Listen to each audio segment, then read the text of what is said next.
Welcome back, everybody, to BGFC Weekly, where we discuss all things about our Golden Lions. I'm Jimmie, and today I'm joined by a very special guest, BGFC Midfielder Jansen Wilson. Jansen, how we doing today, buddy? I'm doing well. How are you? I'm good, my friend. So, on today's podcast, we're going to review the actual final standings. I know we had what we thought were the final standings last week, but I do have quite a few updates from the UPSL and things that Jansen will have to deal with in some upcoming matchups. But before we dive into our final table preview of the playoffs and all those kind of things, I want to kind of give you all some heads up about what happened the last week here. So all of this comes from a couple of different sources, including some communication second and third hand from the UPSL themselves. But in short, just so people kind of know what happened last week, BGFC was forced from the UPSL commissioner to play an additional game against Pumas Premier, which was last Tuesday. They additionally forced Iterbide FC to also play Pumas, which was last Thursday, and those matches gave what we're calling an extra week to Pumas because they were still technically not knocked out of the playoffs. And those two games were home games for them, for Pumas, that is. So they wanted to get that extra revenue, to get that extra experience for their team. But it was completely extra, and honestly, it was rather pointless if I'm being honest. But like I mentioned, there were only 6 points out at the start of the week. And then we got the notice. You heard it in the podcast. We literally got it a few moments before that. About 30 hours turnaround notice for BGFC. I mean, Jansen, when did you get the text message before a game was supposed to start? It was definitely less than 24 hours. Yeah. I'd say I got it it wasn't time to go to bed or anything, but it was late in the evening. Yeah, it was easily 6, 7? Oh yeah, something definitely. like that. And then expected to play at 7 o'clock the following night. So it was not a quick turnaround for us. Iterbide had a little bit easier. They had about a 75-hour-ish turnaround on theirs. But still, before I dive into kind of what happened in the game, Jansen, question for you though, sir. What was the last game that you played that no one was in attendance for and the results were super hard to find? Middle school, maybe? Probably. Because even in most of your high school matchups, they were at least posted on Max Preps or something like that. Right, Max Preps, newspapers. Right. Anywhere. Well, folks, let me tell you how difficult it was to find out what happened down in Mayfield over last week. So I was not able to go because it was such a last minute. Actually, there was no one from the BGFC media team that was able to go. So all the information that we got had to come from another source. So, and something else to kind of keep in mind, Jansen, you may know this better than I. Our BGFC players don't get paid. So at such a fast turnaround, people had to ask off. They had to make life alterations, watching children if they have them, or, all kinds of big changes like that in order to try and get there. But we made it. We had about 14 or so that made the trip. 15. Yeah, 14 or 15 or so man team that made the trip to Pumas. And again, I keep talking about Pumas, and I've got two more complaints, and I really want the UPSL to listen to what I'm saying, because yes, I'm complaining, but two, these are actual violations of what should be standard in the league. One, their field was suitable. Not the greatest field in the world, Jansen. I know you weren't able to attend, but it's suitable. It's a high school soccer field. Did you ever play at Graves County? No. Okay, so E-Town didn't go down to Mayfield or anything? No, I never did. Missed opportunity. But the field is standard. What isn't standard is the fact that they did not have locker rooms. According to the UPSL handbook, stadiums are required to have both home and visitors' locker rooms. So to me, this is a clear violation of the UPSL standards, and I really hope that moving forward, the high school allows Pumas, or maybe, move back to Paducah, please, that there is some sort. You like that one? I saw you smile on that one. There needs to be some kind of call to action for them on that. Secondly, Puma's premier staff never responded to any of the outreach from myself or from other media team members here at BGFC. So therefore, we were not aware of any kind of a stream that was happening. And that is, again, another violation of the UPSL standards. According to the handbook, again, UPSL requires that all matches are streamed somewhere. They have multiple platforms that people can choose from in there.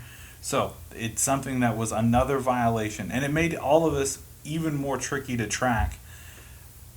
So it wasn't the greatest situation heading into what ultimately could have been a pointless, well, it was pointless really for us to play even. But I do have good news. Your Golden Lions did win the match 3-2. Jansen, do you know kind of what happened in the game?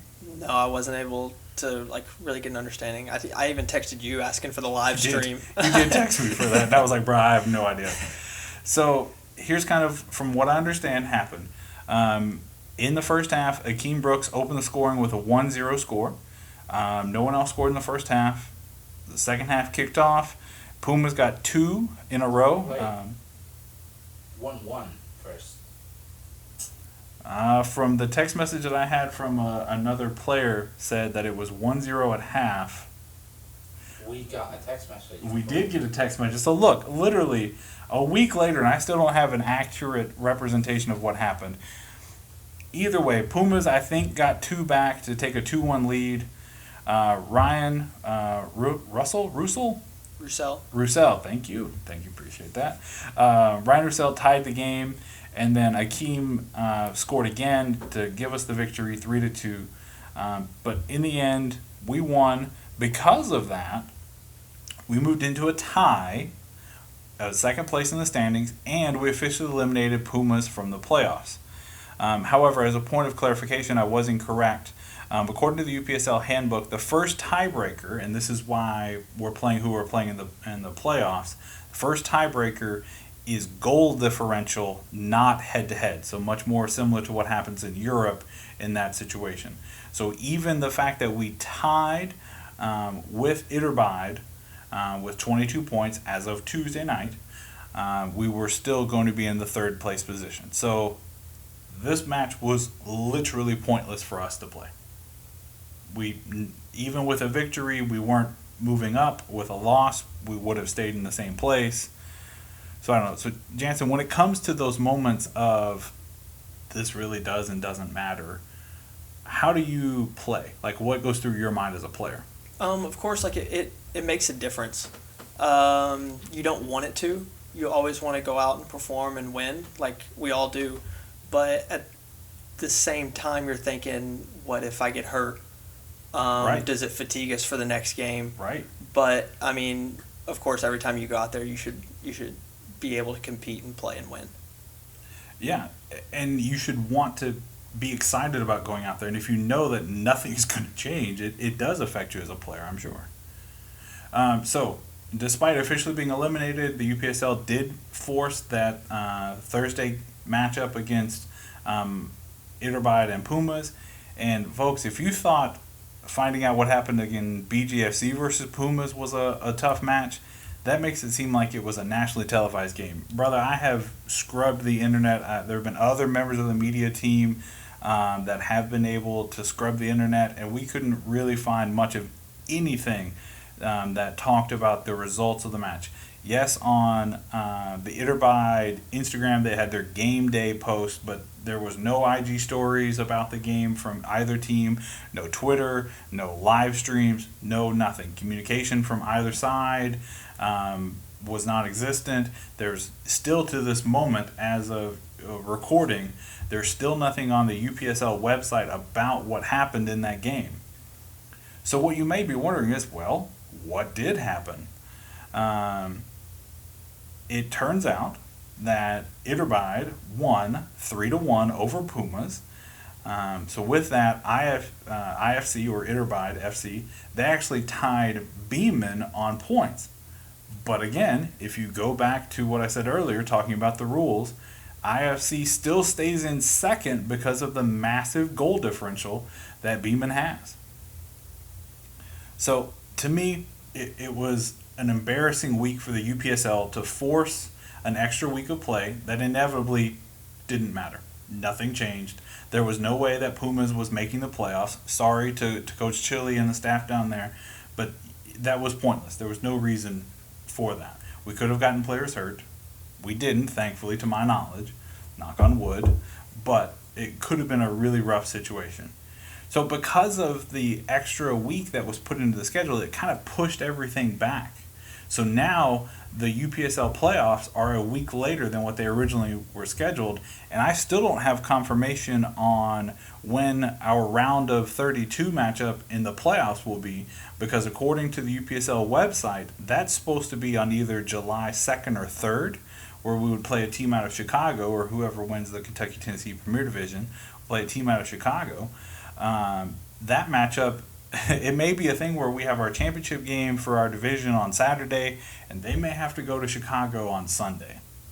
And if you thought a midweek scramble to get people together was tough, wait till you have to go and face another league champion on less than 24 hours notice.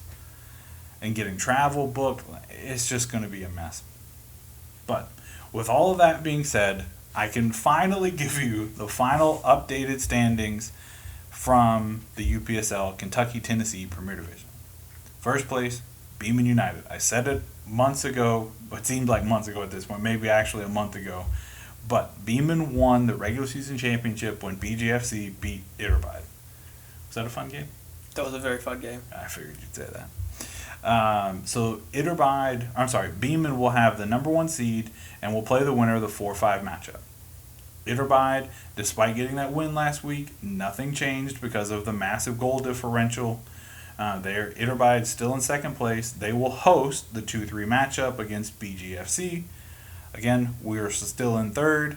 Picking up 3 points last week was nice, but we will still be headed to Murfreesboro with a matchup of Iterbide FC. That left Deportivo Jalisco in 4th place and Nashville Knights down in 5th place to play that 4-5 play-in game. This game actually happened over the weekend, June 18th. And I don't have a lot of information for what happened, but I do know that Deportivo beat Nashville Knights 3-2, thus sending Deportivo into that matchup against Beeman. Jansen, between the games, now you didn't play against Nashville Knights because that was super early in the year, right? Right. So you played in one of the matchups against Deportivo, right? Yes. I played the second one in the away match. That's right. Talk to me about how they play, Deportivo. It's very tough. They're very direct. It's a hard game to play. They have a couple good players that are able to win headers and flick on, so they're very direct.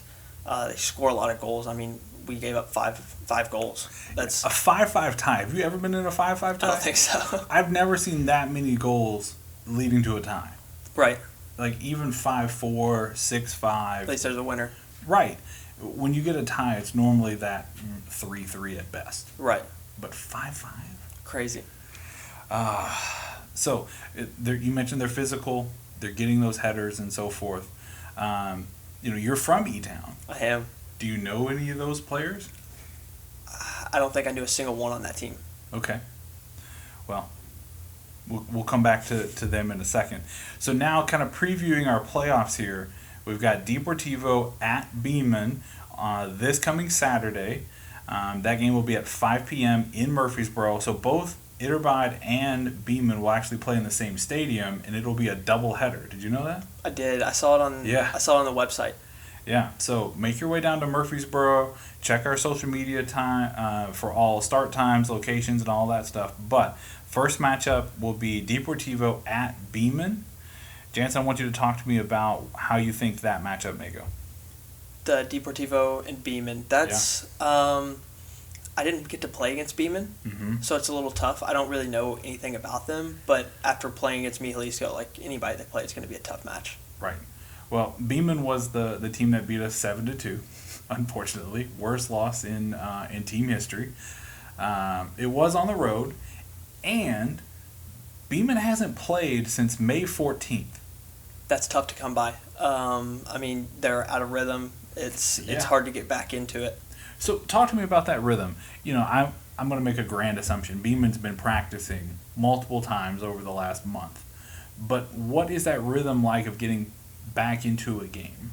Well, it's tough because there's a difference between being fit and match fit. Right. So like these players, they might be running, they might be doing fitness training, but it's not going to exactly correlate into the match. Right. Obviously it helps, Yes. but it's not the same. And then, I mean, when you play against like an inter-squad scrimmage, it's nice to get pictures, but at the same time, it's not the same as playing someone else.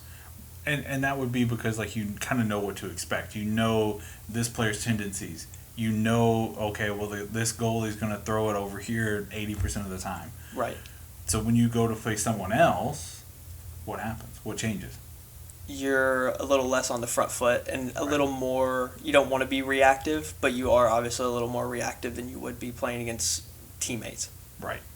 Now, Deportivo and Beeman are not strangers. That May 14th game was the last game that Beeman played against Deportivo, and that was a 5-0 victory by Beeman.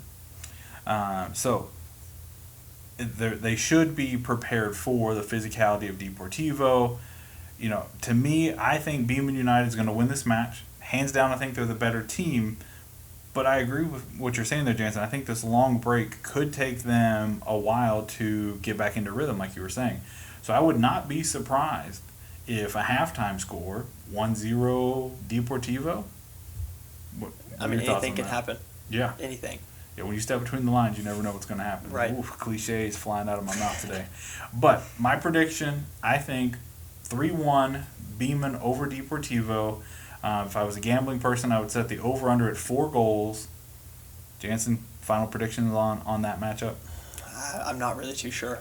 I can't give one. So with that, for those of you who are watching us down on YouTube, please make sure that you comment below what you think the score of the Deportivo Beeman United semifinal game will be. And then that takes us to the nightcap. Our BGFC Golden Lions at Iterbide FC down in Murfreesboro. Of course, it's a rematch from our May 22nd matchup where BGFC won 4-2, but that was different. That was at home. This one's on the road. Jansen, talk to me about what it's been like going on the road with the Golden Lions this year. I mean, it's been tough. I don't think we've got a win away from home. We have one now. Oh, yes, after Pumas, we have one. That's right. Oh, so Pumas did do something good for us. Thank you, Pumas. So, I mean, it's always tough. Like, it's a different atmosphere. You're playing on a field you're not too, like, comfortable with. There could be different dimensions. Obviously, there could be patches of grass, like patches of dirt. It's a completely different world going on the road. Absolutely.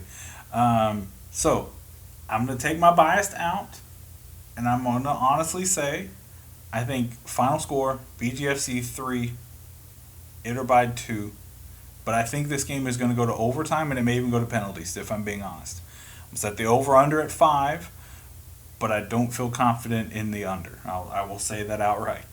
I think this will be a better matchup than the first one for Iterbide because I think they're going to smell blood in the water. They're going to want to attack that game. I think BGFC and Jansen, I want you and your teammates to take advantage of that. Let them make those stupid mistakes. Let them make those dumb fouls, and let's capitalize on them because silly turnovers can lead to easy goals. So for that matchup as well, I want you to go down to the comment sections of this YouTube video, if you're watching on YouTube, and leave your comment. What do you think of the score of the BGFC Iterbide matchup will be? So if things hold the way that I think they will, it'll set up BGFC versus Beeman on Saturday, July 2nd, back in Murfreesboro, same stadium, same time, same location. And I don't know at this point who I would pick. I think I would go for BGFC just because I know that our team is totally different than the one that lost to them 7-2. But either way, make sure you come back next week as we'll give a full breakdown, no matter who wins, of the final in the Kentucky-Tennessee Premier Division. But now I want to switch gears, Jansen. I want to talk about you. Okay. So, you're from E-Town. Yes. What is your favorite part about being from E-Town? I like how it's a smaller town. Okay. I mean, What there's does a lot that mean to you? of, Because smaller towns, like, I'm from a town that's like 1,000 people maybe, Okay, we and have there's more than like that. 27 churches for like 1,000 people. So what does that mean? I mean, it's a little different. Like, you know most people. Right. I could walk around E-Town, like I could go to Target, Walmart, and I'll find somebody that I know. Mm. And I mean, I don't find that as a bad thing. It's more of a community. Whereas, like, I don't want to like talk about other places, but like if you go to Louisville, you could go Right. anywhere and not see anyone you know. Right. You could be a complete stranger to everyone. So like I really like that part about E-Town. So, being it is a city on the rise, talk to me about like soccer in E-Town. What is that? What was that like for you? Honestly, I wasn't in E-Town very long. Oh, okay. I moved to Louisville, like played soccer in Louisville when I was 5. Okay, talk to me about that. So from 5 on in Louisville, what was that like? Oh, it was great. I played at Javanon, Okay. so it was a good club. I mean, I grew I up. hear a lot about them. I grew up. I was playing a year above. So like I was playing with a couple older, or like a year older than me. So it was very good for me. Okay. So what role, you said you started playing in Louisville when you were 5. What role has soccer played in your youth? It's been everything. Let's go before college. So you said it's everything. It's been everything. Like I mean, I played baseball and basketball as well, Mm-hmm. but soccer What took the positions? cake. I was a pitcher and then a point guard. Not very I see you tall. being a point guard, though. Get in there, do a little Rajon Rondo a little bit. Not very tall. It's the only place I can play. Okay, maybe more Steph Curry. Could you shoot the 3 or? That's all I have. Oh, okay. Okay, so if we break out a basketball match of BGFC players, I'm drafting you. And Okay. You're going to be our Curry. I appreciate that. NBA champion Steph Curry for the multiple time. I think 4th time. I don't remember. I know soccer, not basketball that much. So you mentioned soccer was everything to you. You played at Javanaugh. Where else did you play? High school, all of that. So I played high school at E-Town High School. Oh, so you went back to E-Town? So I lived in E-Town, Oh, but just you played soccer in Javanon. Gotcha, Yes. gotcha. Okay. So I played high school soccer at E-Town. And then I guess you can count, like I played ODP. ODP. Olympic Development Program. It's Cool. What's that? You get players from all around Kentucky, and you try out, and they make a state team. Oh, cool. It was awesome. Did you have any other like players that you played with later on that team? Actually, there's Nick Rolink on Okay. BGFC. I played with him in ODP. Oh, okay. So we got a couple of state representatives on the squad. All right. So from there, you had a great high school career, obviously. You went to UK. Why did you choose UK? At the time, I thought it was a great place. I mean, it's a big school. There's a lot of things you could like. The facilities were great. I liked the team, and I decided to go there because I Right. thought it'd be a good fit for me. All right. So what attracted you the most to that, though? Just the big city, the bright lights, or I like the bright lights. Bright lights, big cities. There's a song in there somewhere. But you're not there now, right? Right, I'm at Belmont. Okay. So you don't have to give me like the deep details or anything, but talk to me a little bit about like what went into your decision to leave UK. I just don't think it was a great fit. I think Okay. obviously loved the team, Right. but I don't think it was a great fit for me. But I found a great move to Belmont. Okay. Talk to me about it. Why Belmont? Why not Murray State? Belmont, when I don't think they have a men's team actually. We don't. We Okay. We. Okay, fine. I went to Murray as my undergrad. We've talked about this before. So, funny side story, actually.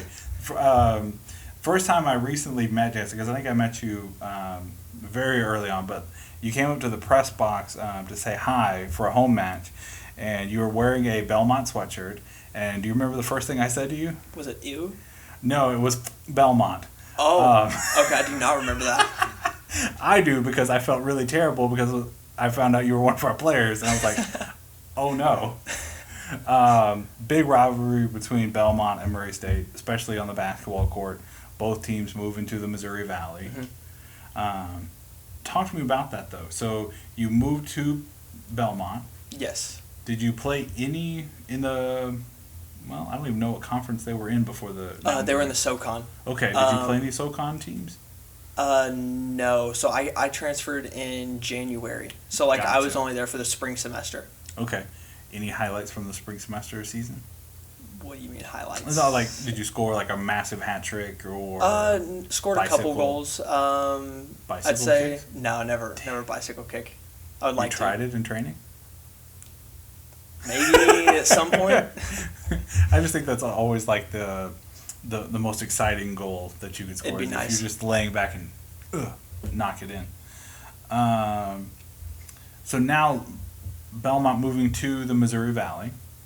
What does that look like for you all in soccer, men's soccer specifically? Honestly, I'm not too sure. I know there's quite a few good teams in there, so I Right. think it's a good move for us. It's going to allow us to play better competition, and then, I mean, obviously we want to win. So let's win the conference and then get to the NCAA tournament. Yeah, I think that would be number one thing. You know, I'm just kind of briefly looking over the schedule, you know, in the Missouri Valley. You know, the University of Evansville, pretty good program for soccer, but that's the only one that I'm really recognizing. It looks like Mercer, UNCG, so University of North Carolina, Greensboro, and Very good team. East Tennessee were all ranked opponents that Belmont played. But so now that you're going into that, what do you think your team will do this year? No, I'm really excited. We had a promising spring where I think we grew astronomically from the start to the finish. So I'm really looking forward to getting back and getting to work because I think we have a big season ahead. Okay, well, before you jump too far into Belmont, you're still with BGFC. So talk to me about why did you choose BGFC, either last year or this year? Last year, there was a couple guys on the team that I knew, so I reached out, and then that's how I got involved. And then after the last year's season, I had to come back. It was kind of like Too appealing. yes, coming back home. Because you could have, I mean, E-Town has two teams. Louisville now has Metro Louisville that's in the UPSL. I know a couple people playing for them as well. So I'm assuming you didn't even attend like the preseason match or anything like that? No, I was still at Belmont. Okay, that's what I figured. But that was an interesting matchup. And I will be interested to see them in the Kentucky-Tennessee Premier Division next year. Because this year they're playing in like a Southern Ohio, Western Pennsylvania kind of league. I think they may even play some teams from Columbus, like that far north, and maybe even all the way over to Pittsburgh. So they've got a lot of travel this season. Coming over to the Kentucky-Tennessee Premier Division should be a little bit easier on travel. You know, I don't know if we're going to get a team in East Tennessee, you know, Knoxville or something, you know, the Smoky Mountains even. If somebody over there can get a team, that would be a similar length of a trip for them. But or West Tennessee with like Memphis, but we'll have to see. You know, I hope the UPSL expands the Kentucky-Tennessee Premier Division, but who knows? So Jansen, what is your message for the fans of BGFC, especially heading into the playoff game this weekend? I mean, your support's everything. If you can make it out, please come out. That's everything to us. It makes an away game into a home game. Absolutely. And you saw it yourself. You saw what Iterbide brought, and their fans with their flags, their banners, their smoke. Their drums. And their drums. I kind of forgot about the drums. So what was that like as a player, dealing with that at home? It changes the atmosphere. I mean, if we go to their place and our fans are louder than them, it gives us the advantage. It's like a 12th man. Right. So like it changes everything. So I think Jansen just called out the Lions Den. Please come on down to Murfreesboro this weekend on Saturday. Kickoff at 7 p.m. Check our social media sites for all of the final details on that kind of stuff. Jansen, last thing I want to talk about with you, I should say, is where do you go from here? What's next? After Belmont, what's next? After Belmont, we'll just have to see. I'm not sure. Any prospects, any leads on where maybe MLS, Germany, England? I have nothing as of now. I tried, folks. I tried to get something out of him. So that will really wrap up today's BGFC Weekly, or this week's, I should say. As a reminder, we are still looking for a full-time sponsor, but we're also willing to sponsor certain segments. So if you own a business and you're looking to sponsor the opening, the closing, the tough questions, please feel free to reach out to us. I will also be doing some outreach this week as well. But Jansen, if you could get one sponsor for BGFC Weekly, who would it be and why? I'm not from Bowling Green, so I don't know many businesses. Give me a name brand. Adidas. Adidas. You heard it here, folks. Jansen Wilson wants Adidas to be the official sponsor of BGFC Weekly. I would love for Adidas to be the official sponsor. We can change the jersey out from the case behind me here. It'd be no problem, Adidas. Come on, hit me up, please. But as a reminder, we will be back next week where we will give you the recap of the semifinals and preview the conference championship matchup. I want to thank everybody who listens to the podcast. It's been amazing to watch it grow over the last couple of weeks. If you will, please make sure to rate, like, subscribe, comment on the podcast, whether you're on Spotify, YouTube, Anchor, Apple, wherever you're listening to this podcast. I really want to see that support for it because I know you're watching and listening, but now let's engage. Give us things to talk about on the podcast. Jansen, I want to thank you so much for coming by, buddy. Thank you for having me. No problem, my friend. And this is Jimmie, signing off.